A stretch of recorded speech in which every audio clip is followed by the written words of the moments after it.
Hi class. In this video, I'm going to be focusing on listening barriers. Oftentimes when I talk about teaching an effective listening class, people say, how do you teach listening? Don't people just do that naturally? Well, to a certain extent, even when we're young children, we have a certain ability to listen. However, people can be taught any skill, and listening is an active skill. One of the most effective ways that we learn how to become a better listener is by recognizing and overcoming these listening barriers. Listening barriers are behaviors that inhibit or limit our ability to effectively listen. As we go over these, it's important to recognize when we are engaging in these behaviors and then stop. If we can reduce how much these behaviors affect us, our ability to listen effectively to those around us increases dramatically. The first barrier that I want to talk about is that of rehearsing. This is one of the most common. With this one, we listen to the other person just long enough to think we know what they're going to say. As soon as we conclude that we know what they're going to say, we shift most of our attention towards practicing our response. We only put very little attention on the other person, just to make sure that they do say exactly what we thought they were going to say. Have you ever noticed that they always seem to say exactly what you thought they would? The problem is, sometimes they didn't. Our brain has something called a confirmation bias. Once we conclude that somebody is going to say something, unless we pay attention to them, our brain will fool itself into believing that it did hear them say what we thought they were going to say. Again, this is called the confirmation bias. And it's the reason that later on, you might say, well, you said da-da-da-da, and they look at you confused and say, I never said that. And you go, yeah, you did. They deny that they did, and it frustrates us because we can remember hearing them say it. Sometimes we'll quote it back to them, mockingly in their own voice, just to show them this is an exact quote. The problem is, it could very well have been your confirmation bias that led you to believe they heard it. So rehearsing is when we don't pay enough attention to what the person is actually saying. We're busy practicing our response. When you find yourself doing that, I urge you, focus your attention on the person you're listening to so that you can understand what they actually are saying. The second barrier is called advising. This is kind of related to rehearsing. Here, we listen to somebody's problem just long enough to think we know what the problem is. And then we shift most of our attention to trying to figure out a solution. Have you ever noticed that your friends' problems just don't seem that complicated? They're complaining about their boyfriend or their girlfriend, and you're thinking to yourself, just dump them. They're not worth this much trouble. The problem, of course, is that when somebody is talking about their problem, they're not really giving you an understanding of the problem. They tend to focus on the symptom. Take, for example, somebody complaining about a partner. As they're complaining about their partner, you're not really feeling what love they have for their partner, the 500 things that they like about their partner. You're only listening to the 1 or 2 or 3 things that upset them about their partner. Well, obviously the solution then becomes pretty obvious. However, common sense, simple, obvious solutions typically are not the answer. So what is better is to focus your attention continually to listening to your friend. Try to understand, but more help them understand their problem better so that they can naturally come to a good, healthy solution themselves. The third barrier is called judging. With this one, we determine that because of some characteristic of the other person, they're not worth listening to. Typically, it's about similarity. It is easier to listen to somebody that we consider similar to us and harder to listen to somebody we consider to be different from us. Now you might be asking, similar or different in what way? However you define yourself, so it's different for different people. For example, some people define themselves by their gender. It's who they are as a person. If you define yourself by your gender, it becomes easier to listen to somebody from your same gender and harder to listen to somebody from the other gender. If you define yourself by your socioeconomic status, it becomes easier to listen to somebody from your same socioeconomic status, harder to listen to somebody from a different one. If you define yourself by your social clique, easier to listen to somebody from your clique, harder to listen to an outsider, and so on. So we vary in what we judge people by, but there is one demographic category that seems to be profoundly affected by this. At least in this culture, it's age. For Americans, it's typically easier to listen to somebody from their same generation and harder to listen to somebody from a different one. We typically try to rationalize this ageism. Younger people will look at older people and say, "You're out of touch. You don't know what it's like. It's not like you were ever a teenager. Oh, I mean, okay, you were a teenager once, but the world's in color now. It was in black and white back then." Older people look to younger people and say, "You haven't lived long enough. Maybe when you're older you'll understand." Well, these insults aside, the simple fact is we typically are more drawn to listen to people from our generation and harder to listen to somebody from a different one. The next listening barrier is called dreaming. With this one, we pretend to listen, but we're actually keeping our attention for our own use. Attention is the most valuable thing we can give to anyone. We want to use attention on the things we are interested in. Listening requires we give away this valuable attention to someone else. Well, what if I told you that you could pretend to listen, hold the attention yourself, and have very little risk of being caught? You can. Because of something called the reticular activating system, or RAS. The reticular activating system is a cognitive radar that alerts us to anything needing our attention. Similar to how a radar on a Navy ship scans the skies, and so the sailors can ignore looking for airplanes or missiles or anything like that, and trust that the radar will alert them if anything needs their attention. In a similar way, the reticular activating system is scanning all the information that our senses give it in order to determine if anything needs our attention. This is the reason you can be driving down the street, not really paying a lot of attention, but if a car pulls out, you immediately focus your attention on it. The RAS allows us to not listen and avoid ever getting caught. Now, some of you, if you have a friend or a relative and they like to call you and talk to you for 45 minutes about something you're not particularly interested in, and so you begin to daydream, have you ever noticed that when your friend asks a question, you always seem to be able to answer it? You always seem to know when to say uh-huh or when any kind of response is necessary. The reason for that is because people speak in a speech pattern, a cadence. There are small tells that indicate that a person is about to expect a response, such as they're about to ask a question. When the RAS notices this, it draws our attention in. We're able to answer the question, give a response, and then as soon as the person's cadence indicates that they're off talking about this other topic again, we can slip in to daydream. Effectively, we get the high reward of being able to keep our valuable attention for ourselves and the low cost. There's very little risk of getting caught. This combination makes dreaming very tempting. The next listening barrier is self-focus.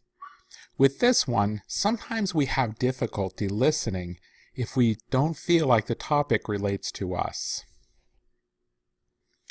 The next one is placating. With placating, rather than listening to someone in order to understand them, we simply express agreement. This is most common when the other person talks at great length about a topic we are not interested in.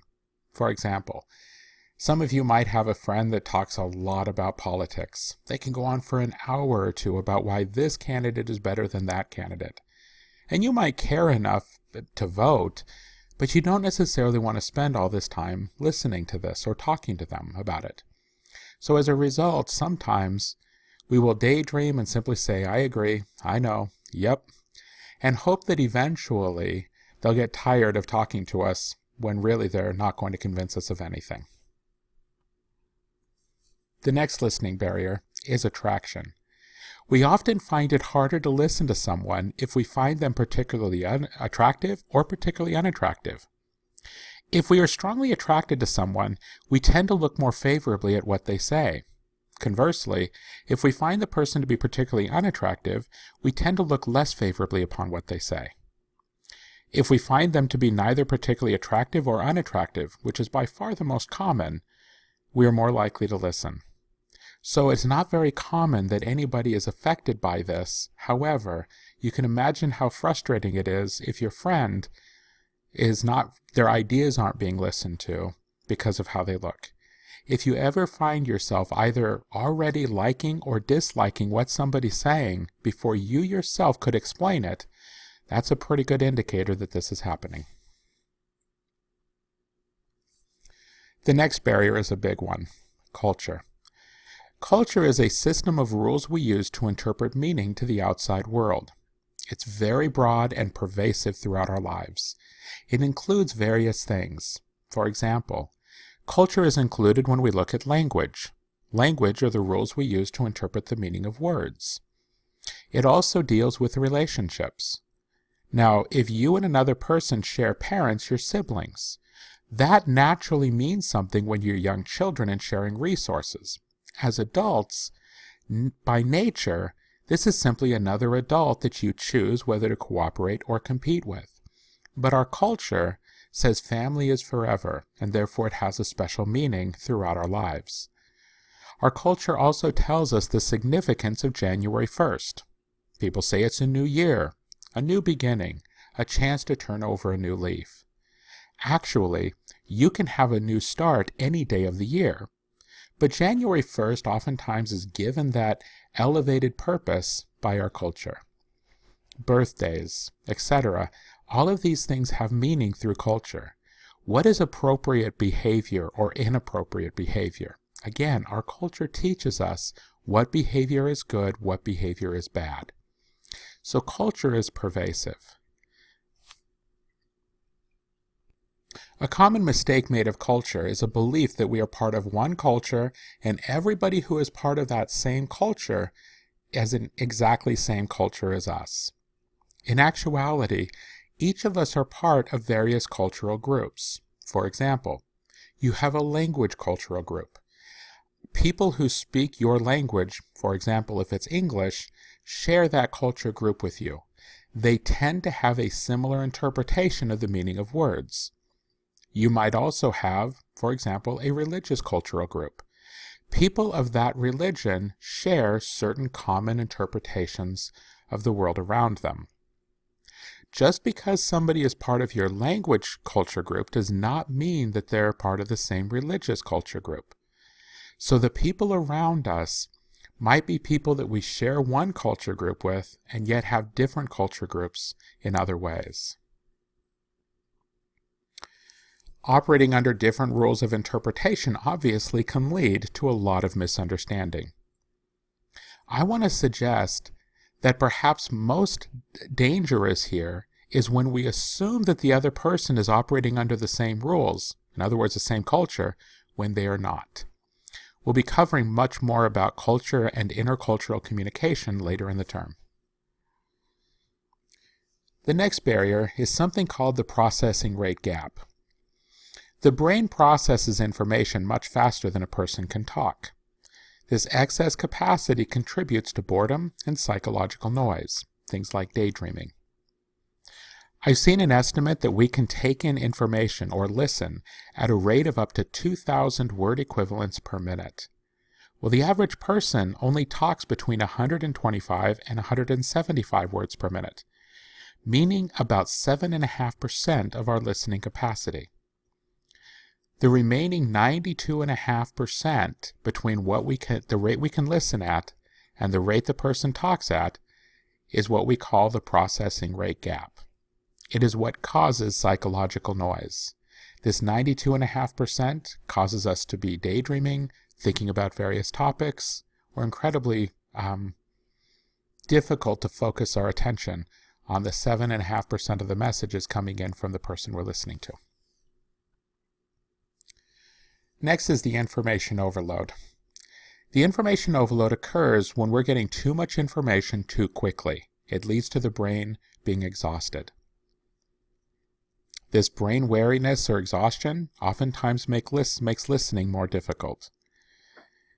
A good example of this, some of you may have crammed or studied for an exam like the SATs or the ACTs. If you spend 5, 6, 7 hours at the library studying, sometimes it feels like your brain is almost full. When you walk home or you get home and everybody comes up and says, "Hey, you want to hear what happened today?" You're like, no. It's almost like you can't take in any more information. You just want to go lay down.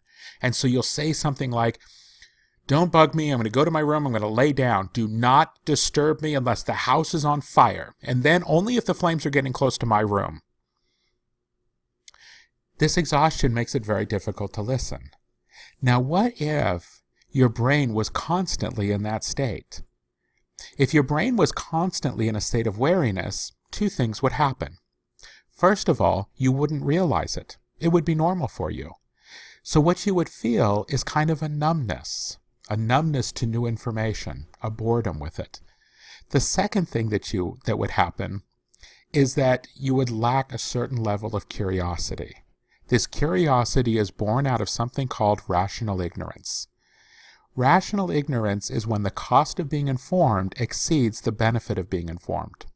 For example, it used to be that if you were watching a movie with a friend and a certain actor came on screen, you might say, "Oh gosh, I've seen this guy before. What other movie is he in?" Well, if your friend doesn't know, you didn't find out. So the curiosity stayed. Now, the topic of the curiosity faded, but you still felt that sense of curiosity. Think of it as like being an itch that didn't get scratched. Later that day, you're walking down the street and a friend comes up and says, "Hey, did you hear about the new mammal they found?" And you're like, "Oh, that sounds interesting. What can you tell me about it?" And they go, "I don't know. I just heard that they found a mammal. It looks kind of like a little teddy bear." Like, "Oh, that's interesting." Well, you couldn't find any more information right now. So the curiosity remained. Again, the itch, another itch that didn't get scratched. We constantly lived with this rational ignorance, curiosities that we couldn't readily find the answer to. As a result, people were very interested in listening to others. They knew that they had an itch that needed to be scratched with information. And so people would oftentimes stop at each other's porch and visit for a while. They would sit at the barber shop and talk. This was a constant desire to get more information, as if we were really curious what was happening with Joe's cow Bessie. Well, all of a sudden now, becoming informed is much easier. If you're watching that movie and you want to find out who that actor is, no problem. You simply hop on the computer or pull out your smartphone if you have one, go to something like imdb.com and look up the movie, click on the actor, you get a bio, a list of the movies they're in, and so on. Your friend mentions that there's a new mammal, pull up Google and say, new mammal, and it pulls up information. You read to your heart's content. Our curiosity is satisfied very, very quickly. Because of this, because the cost of being informed has fallen to nearly zero, all of a sudden rational ignorance begins to disappear, and it no longer fuels that natural curiosity that inspires our listening. In other words, we are constantly cramming for an exam, filling our brain with tons and tons of information. Now, as a caveat, please understand, I am not saying that this is bad. I'm not saying that it's unfortunate or wrong that we're finding out all this information or learning too much. I'm not against the internet, merely that there is an effect here. And so information overload means we have to put out more effort to listen than we had to in previous years. So that's the end of this video on listening barriers. Again, these are behaviors that inhibit our ability to listen effectively. As always, if you have any questions, please email me, uspolaris@gmail.com, or see me during office hours or on the online office hours, or any other way the course provides for contacting me. Please remember, me, the technical crew at the IT department, we're all here trying to help you. So please let us know if there's anything we can do. Thank you very much, and I'll look forward to the next video.